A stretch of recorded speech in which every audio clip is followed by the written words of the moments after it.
Good morning.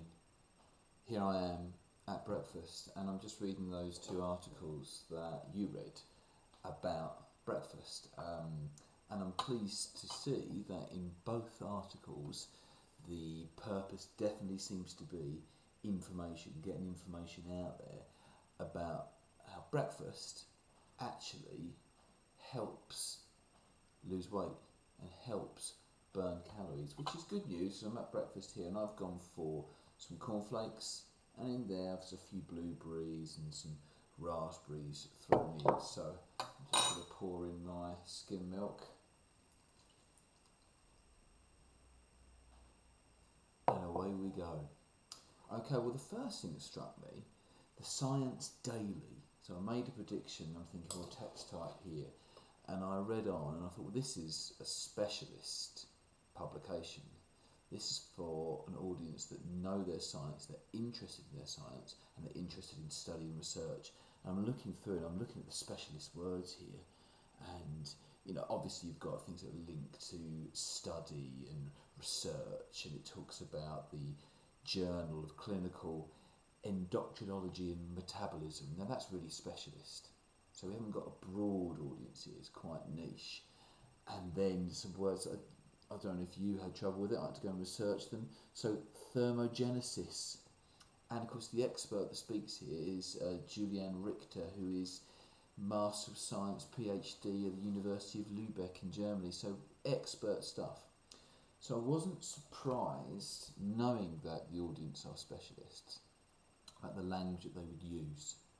And there's this constant reference to us as a whole, and the subjects of the research.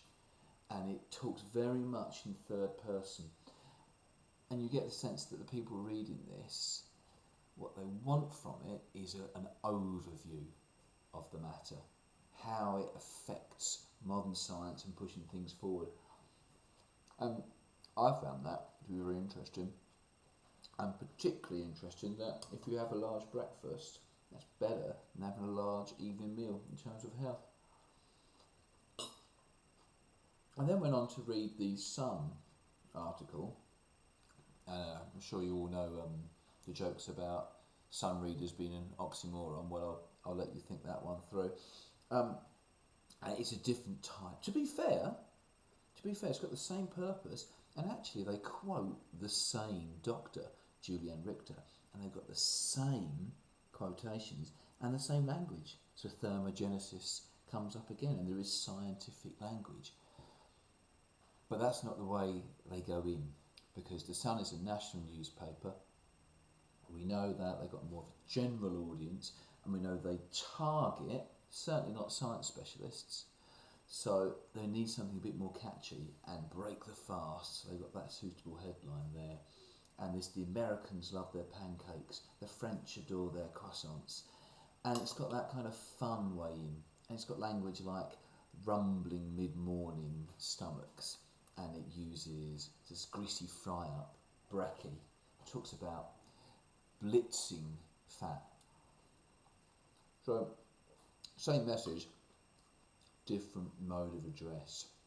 And also, quite crucially, we know that the audience are less likely to look at it as an overview of scientific research and are more interested in how it's going to affect them.